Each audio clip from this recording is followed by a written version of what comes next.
The Laundry is proudly produced by Strise.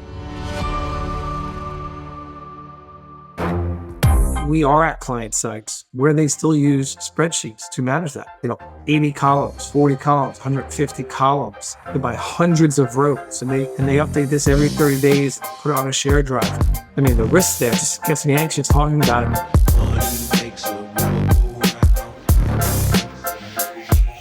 Welcome to The Laundry, the podcast connecting AML, compliance and financial crime to the real world. Back in 2015, the chairman of Tata, India's largest business conglomerate, told the World Economic Forum, data is the new currency. A decade later, that's proven to be true. But banks and financial institutions grabbed so much out of this new currency, they forgot to figure out which parts were actually valuable. Now, many are stuck with siloed systems, poor data quality, and processes so complex, they need a small army of specialists just to keep things running.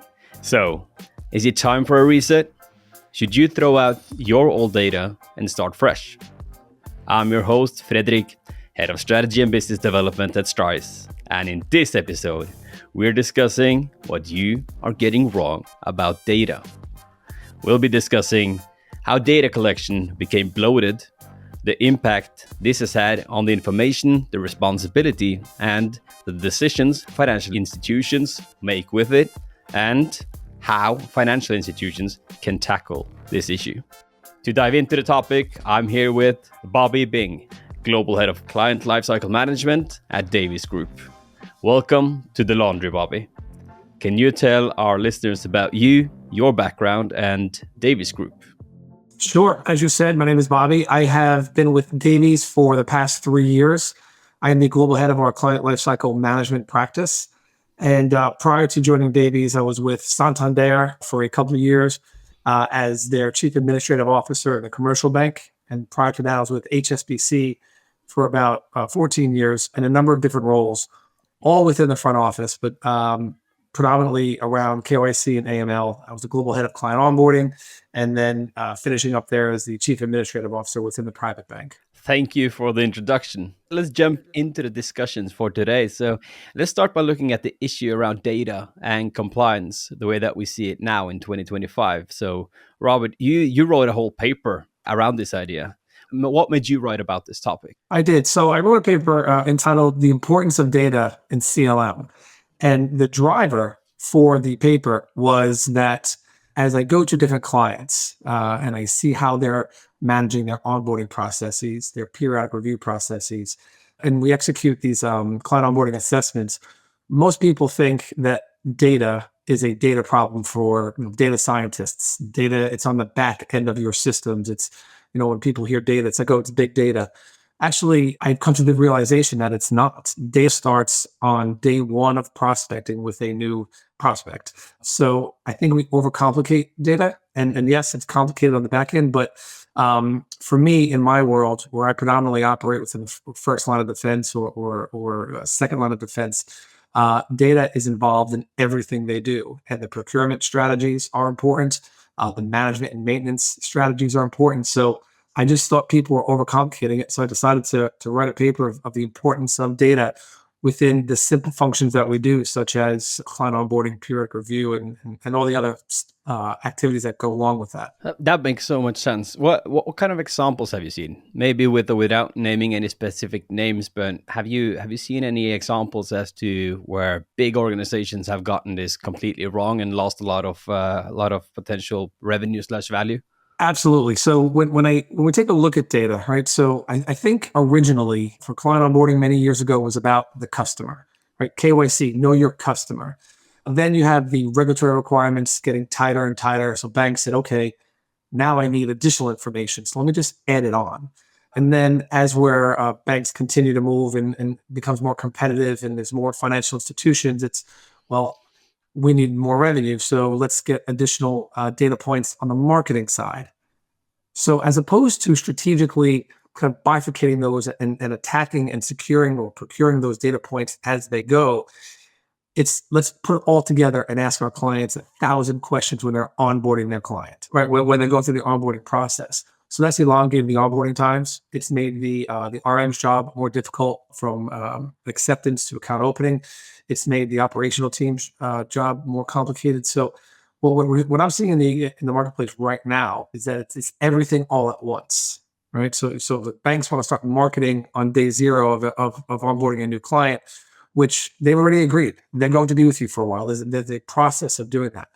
And I firmly believe that us as clients understand the rules around regulatory requirements. I don't think clients are offended or upset when they have to give you something, photo ID or additional information on their background. However, they want to give it to you once, not multiple times, not for each product they onboard. So I think institutions they're so large. There's so many rules about different divisions.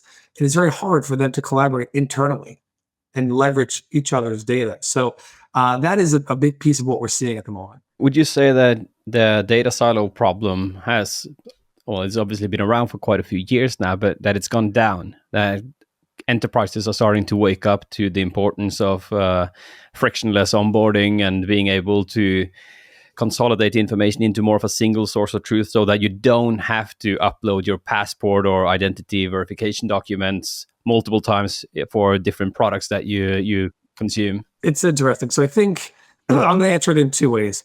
When you have the under the same legal entity, let's say within the United States, I think institutions are striving to share that type of data, to leverage that data jointly. The problem is you then have the brokerage side of the business, you have the bank side of the business. The regulatory requirements state what you can and cannot do, what you can and cannot be aware of. So I think the regulatory environment makes that aspect hard. But let's all agree that there should be a common set of data points that should be leveraged affiliate-wide. And I think banks are aware that they need to do that. I think they are struggling in figuring out the how, right? So I think the what, everybody knows. It's the how do we do this is a complicated aspect. Would you say we're hoarding, or financial institutions are hoarding too much data? I read this quote once, which I thought was really nice.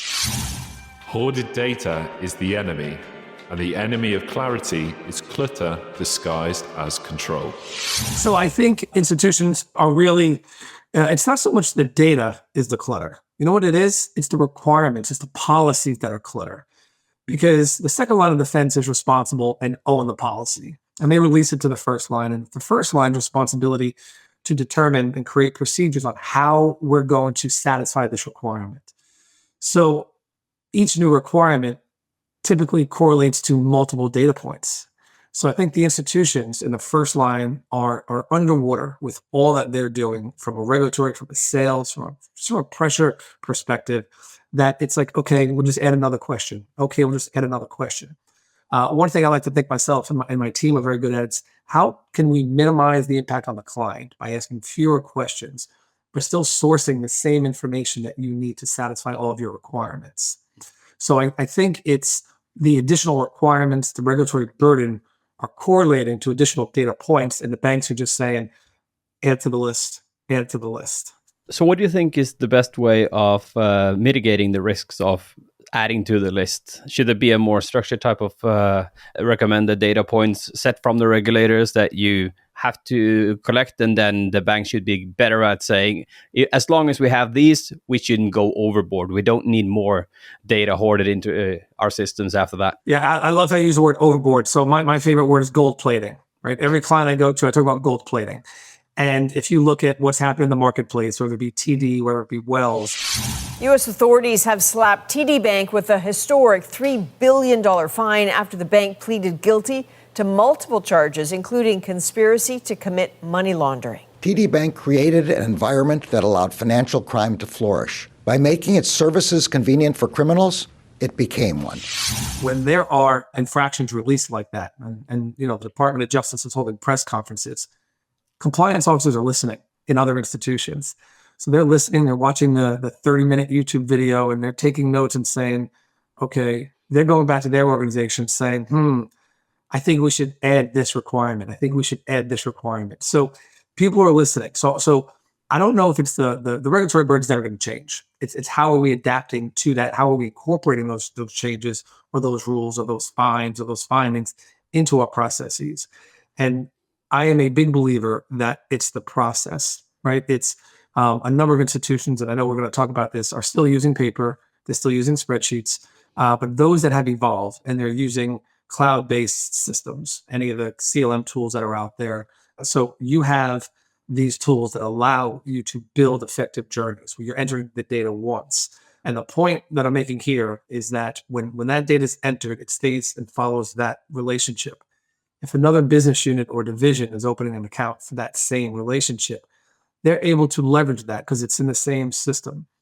And a bigger piece that we're seeing, or a bigger issue, is that when we talk about data, it's the downstream system integration is key. We have many examples where you enter client data into your CLM tool like a Finergo, and then somebody in the ops team has rekey that information into their books and records system halfway down the flow. Well, there's going to be a fat finger error there. There's going to be a transposition error there. And then eventually you're not going to have clean and aligned data.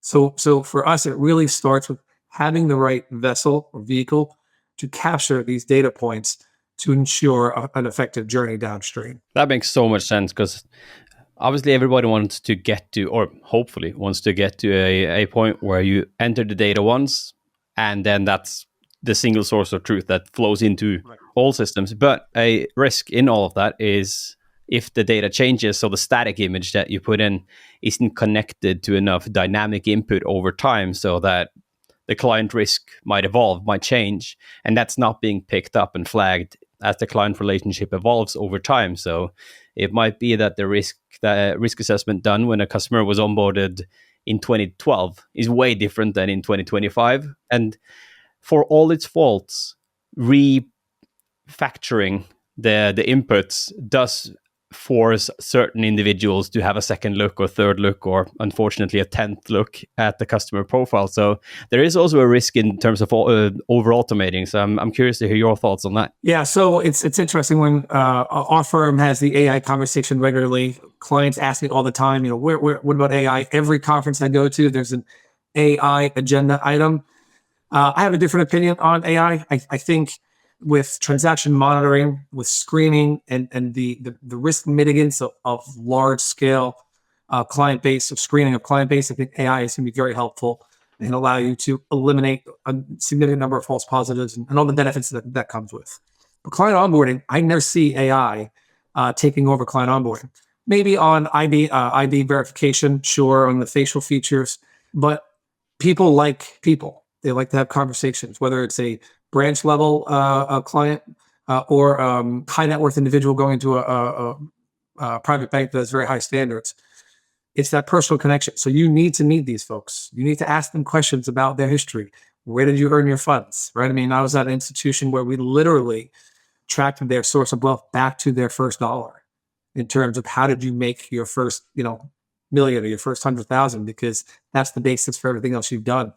So I think the automation piece, the key for automation is in the journey, meaning let's look at a risk rating methodology. So for a standard risk client or a low risk client, there should be one way of working. It should be a very simple, happy path, same requirements, but less approvals.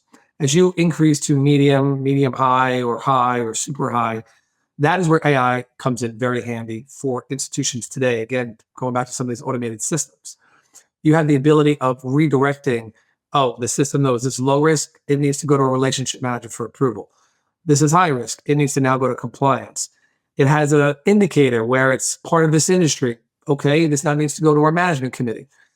Where automated decision-making or automation is going to come in handy on the CLM side is really on the journey and creating an efficient onboarding process, not so much on the data piece. Because I think risk ratings have been automated for years, right? I've never worked in an institution where it was calculated manually. So I think we're well beyond that piece, but it really is on the journey and the way of working is where automation is going to enhance within the CLM world. Absolutely. We'll be right back to talk about more of the future-looking solutions just after this break. Don't go anywhere. Our overall goal at Strise? Eradicate financial crime. To achieve this, we know we have to build a network of expert partners to put together the ultimate package for compliance and AML teams globally. Let's hear what Plenitude, the leading independent consultancy in financial crime compliance, and one of our partners has to say. The single biggest issue that are facing our clients in regulated firms at the moment is the increasing cost of compliance. Some of the pain points that clients are trying to address is that requirement to automate both AML and KYC controls. We've been working with Strise initially on a proof of concept exercise to test their solutions in the UK marketplace. But now we've formalised that partnership and we're now in a position to obviously offer to our clients Strise solutions alongside advisory and implementation support as part of deployment of those solutions. One of the things that we really like about Strise and their solutions is it does enable our clients to realise the benefits of AI relatively quickly, and the implementation timelines are relatively short compared to other solutions. Want to work together? Visit Strise.ai and click Become a Partner to book a meeting. So your role is all about client lifecycle management. And in an ideal world, how would this look like from an end-to-end state? How would the journey look? Yeah, so the every engagement I go on, and we just pitched to someone, and I had a 2-phase approach, and they were like, no, we want 1 phase. And I said, okay, well, we could break it into 2 parts because there's always going to be assessment and decision-making, and then execution and action, right? So people do not realize the importance of this assessment and the decisions, because the configuration and the building, the execution is easy. It's the decision-making with all these senior folks in the room, and this is how I want it, so you want it. So in my mind, the journey, it should be a systemic journey, right? There are a number of institutions that still have and ifs. Well, we may have to do that, or, and I think everybody knows what I mean here, you have that 1 or 2 individuals that are a little bit older in your firm because they know everything. They know which way, they know all the old systems, they know how to use duct tape and chicken tie to bring all this together. For me now, when we go in and do these assessments, we really take a look at the current state, and we need to agree on what that future state looks like. And for me, the future state is a systemic automated solution using one of the industry CLM tools. Again, I've mentioned Finergo before, but there's a handful of them that are out there. And the reason for this is that you can then meticulously build out these journeys. And the fact that we're using a system allows you to include all of the and if statements as new process flows, as new tasks within your journey. And most folks who are going through the banking onboarding do not realize that any one of their data points could set off a new journey, right? So you could have a low-risk individual that lives here in New Jersey, and they have a decent amount of money, and they're in an industry that's very low risk. But when you run a negative news search, you find out that their brother-in-law is a state senator. Oh, that's possibly a pet. We now need to go and have compliance look at that. And then, is that a compliance 1 review, or is it a compliance level 2 review? Well, if it's level 2, they approve, and then it goes up to another level. And then when they approve, it's got to go back to their onboarding analyst. So the fact that you actually can take time, get into a room, map all this out, and consider all the different scenarios. And what I like about it, at every one of my stops, we've had those special scenarios that people just forget about, right? It's in a policy somewhere.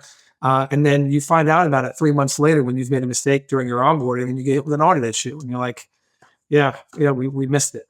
Having a tool allows you to build these journeys in to mitigate the risk of non-compliance with your internal policies. So building out systems to make sure that it's not one-offs, it's not a decision made on a limited amount of information and so forth. How do you scale it though? What's the best way to start using this in practice for any company that, or anybody listening now, that would start digitalizing this journey, building out these systems?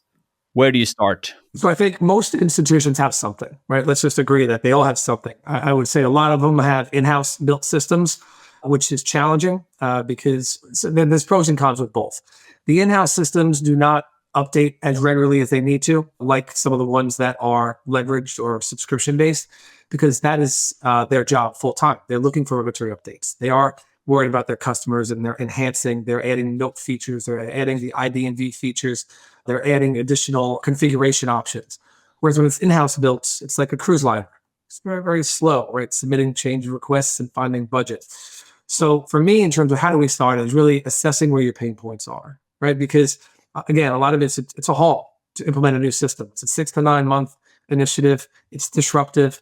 Nobody wants to do it. The benefits are there when you do it, but nobody wants to do it. So you figure out, how do we modify our internal system to get it to feature similarly to what I would benefit from an outside provider. But in doing that, it really is about understanding where your pain points are and where your risks are. What compliance features are you missing the most? When we talk about data, going back to data, one of the key points for me is, do you have enough data points to have effective KRIs or KPIs? And most institutions do not. So again, when we started this conversation, we're talking about client onboarding and data and client data. Well, now I'm going to shift that to, in the paper, I talk about improved decision-making. Do you have the right employees working on client onboarding? Do you have the right individuals doing this work? How do you know? And I asked that question. And they're saying, oh, well, I like Susie and Johnny's great. Right, but how are you measuring them? Right, what are their metrics? Are they being rejected by compliance 60% of the time? Are they being rejected by the QA team 80% of the time? Or do they have a 100% success rate? And why isn't that person a team leader? Right, why aren't they doing your train-the-trainer type activities? So getting back to some of the data points, it really is about having the right data points that allow you to make effective decisions. And part of that is having the right measurements of KPIs and KRIs. Do you have any examples of metrics or data points that companies should scrap to try to lean out the amount of data that they have to hoarder? Yeah, so what we're seeing a lot is that every company has the data points that their auditors or their regulators want, right? They'll have the number of sanctions, they'll have the number of cleared hits on this, they'll have the number of high risk, they'll have the basic items. When we start having conversations of how many false positives were cured this year by this team, or how many rejects did this individual have, how many failure cases submitted fails did this individual have, that's when you start to get the blank stares of, no, we don't really track that. Again, going back to the system, any of these systems, what they do for you is dashboarding, right? One source of truth, of course. Risk rating can be modified and consistent, great. The journeys can be built out, great. But what it also has is dashboards for you. So we talked about peer review a little while ago, whether it's 1, 2, 3 based on risk rating or 1, 3, 5 based on risk rating, the work still has to be done. Well, we are at client sites where they still use spreadsheets to manage that. 80 columns, 40 columns, 150 columns, by hundreds of rows, and they update this every 30 days and they put it on a shared drive.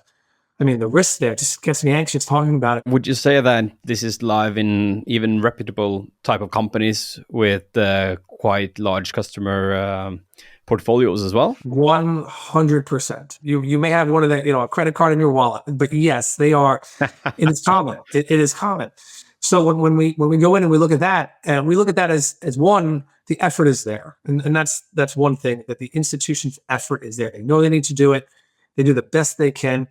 It's the investment from some of these institutions is not there, right? The investment in a system to do this, an investment into building out existing systems to do this is not there. And it's not there because it's a lack of desire. It's there because it's not on the priority list with bigger priorities than this, right? Well, if it ain't broke, let's not fix this, but let's go fix something over here that is broken. So it comes down to prioritization. Do you agree with that sentiment, though, when you hear that the sort of prioritization that's been thrown around internally in this type of companies? Yeah, I don't, because one, I'm in CLM, right? And that makes me very anxious and nervous.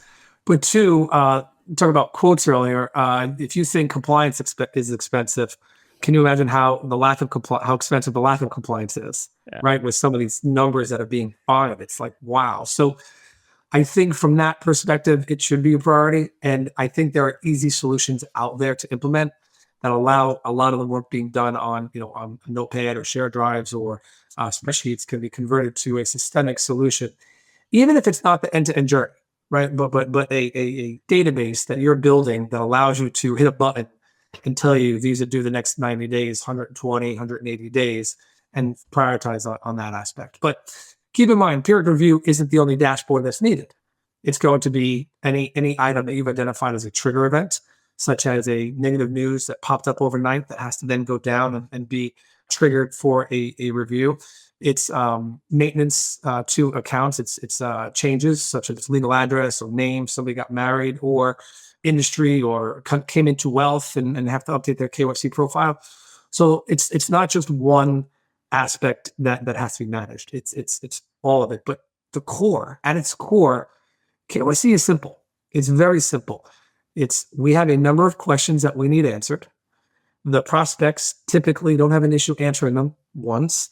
And then we need a system to make sure that this data is captured and kept up to date for the life of this relationship. So I try to simplify CLM, that it is pretty simple. And there are a lot of firms out there that do it really, really well. That's refreshing to hear.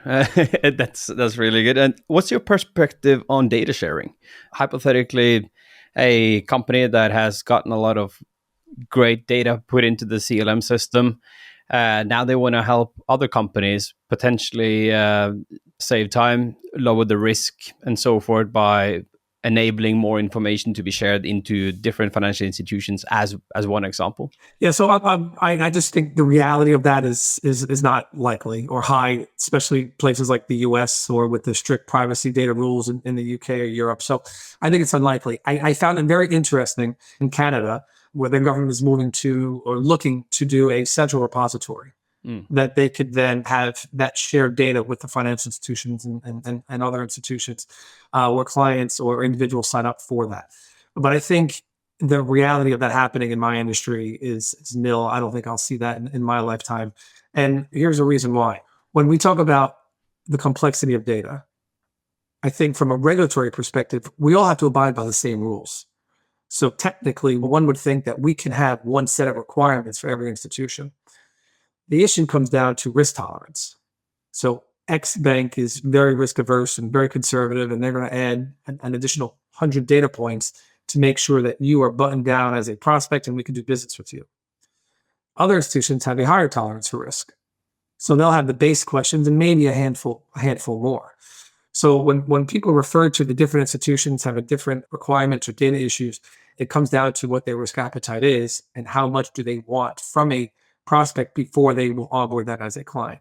And I think that's where we'll struggle a bit with data sharing. I think we'll have a core set of data points that are similar, but beyond that, I think it'll be very different. Absolutely. I think the idea of using more of the common UBO data and synthetic data points and so forth to help indicate, not necessarily share 100% coverage as to sort of the insights that you've been able to include by asking questions and changing profiles and so forth, but helping the industry as a whole to save money, mitigate risk, and so forth in the fight against financial crime.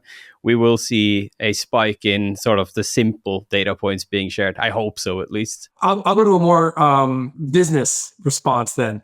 I would say no, because I think if you look at the products that a lot of these institutions have, they're the same, right? The markets, a lot of that is automated. What is the differentiator that you can make between bank A and bank B? Onboarding. Well, client experience. How do we do it? Onboarding. Yes. And that's why I love onboarding. Like it's weird. I love the subject matter. I love CLM because we can really legitimately make a difference, right? At one of my past institutions, the onboarding time was 34 days, right? When we left, it was down to 4. I mean, that's a meaningful change. And that is a differentiator between me going to bank A or going to bank B. And where do I want to do business with? I completely resonate with that point. No, the only thing that I'd argue is that a lot of clients have multiple bank accounts and multiple banking subscriptions. So if that was the premise of it, you need to be a customer in both banks for this to make sense. Then who knows? Maybe that would create some sort of common incentive where both would look at being more competitive than the rest that doesn't share the data. I see we're coming up to time. I really want to get your final points before we jump into quickfire questions regarding AI within this journey as well, because we touched upon it briefly. But now with the focus on AI agents, the government is funding so much AI development, AI as Gen AI, and so forth. Where do you see this really helping when it comes to data in CLM systems? Yeah, so I think the AI impact will be determined based on what type of client experience the institutions want to offer, right? So I think we'll have for retail, for non-tier 2, tier 3 institutions, they will use AI from an onboarding perspective because it's going to be lower touch, right? Lower touch, rinse and repeat. So I think AI will be embedded for more rinse and repeat business. However, as we move up the value chain, I see AI being used less and less because at that point, it does turn into a relationship business, right? If you look at any of these high-end commercial banks or private banks where we're bringing in $5, $10, $20, $30 million at the relationship level, you're not using AI. You're not going to have an AI bot in front of them trying to go through the onboarding journey. Where AI will be leveraged, I think, is going to be on, as I said earlier, it'll be on the automated in terms of the portals, right? In terms of you don't need to deal with an individual. You're going to go through a portal here. And then based on your answers, that data will then be validated. So as we talked about earlier with some of these systems, right, you can API almost any other system into them, right? So you can have a journey where I'm going to onboard through a portal. I'm now going to bring in an outside data provider to come in, validate all the data that this individual just told me about themselves. I'm going to mark it no where they disagree. I'm going to send it back to the prospect. They're going to update, send it back to me. It'll come in. It'll be automatically approved based on their answers and the value of the relationship. And then where it would require additional approvals, it'll go down that journey. So there is, a million different ways where it can be leveraged. I just personally believe that when you get into the value chain, the higher value clients, it's going to be less AI, more in-person, more handshakes, more staff comforting you because you want to have a high-level client experience, that white glove service where you feel valued. And I agree with you. Most individuals have multiple bank accounts. However, there's always a primary. There's always one that has more assets, and there's always that next deal that everyone's going after. And when I'm under a time crunch, I'm going to go to bank A because I know they get it done for me and they value the relationship. And AI can't do that. So I may be old school, but I do believe that the personal relationship still matters. And from a CLM perspective, I think that'll remain for a number of years. Wonderful. I appreciate that. Thank you so much for sharing. Before we round out the episode, we do have a couple of quick fire questions. So, Bobby, are you ready? Let's go. What are the biggest red flags that you've got data wrong? Anytime you open up Excel. I love that. Who in financial services should understand data? I think everyone should understand the importance of clean data from your onboarding analyst all the way through your data scientists. So I would say anybody that's part of a client relationship. Great. And the final one, what's a simple change most businesses could put in place tomorrow? So that could be the most difficult fast fire question I've ever heard. So the simplest change is really to understand the origin of the data, right? Understand where it comes from. If you're using data that you don't have no idea how many clients we go to, and we say, hey, can we have your monthly reporting? And you know what they say? We don't use that. It's never right. Right? Every institution, it's never right. So understand the origin of the data, and if you have any impact on it, make sure it's clean. Thank you so much for joining me. Where can people find and connect with you? Sure, I'm on LinkedIn, Robert Ding. It is there. I'll obviously post this podcast when it's ready, but I'm on LinkedIn. Money makes the world go round. And thank you for listening. If you've enjoyed the episode, check out the back catalog of more than 100 episodes and follow The Laundry on your podcast platform of choice. We'd love for you to share the podcast on your social media channels, tell your colleagues about it, give us a 5-star rating because it really does help people find us. What subjects do you think we should be talking about? Comment on the Strise LinkedIn page, my LinkedIn, or email laundry@strise.ai. Your host for this episode was me, Fredrik. Our producer was Matthew. Our editor was Dominic. And our engineer was Nicholas. The Laundry is proudly produced by Strise, the AML automation cloud. Visit strise.ai for more information. We'll see you next time.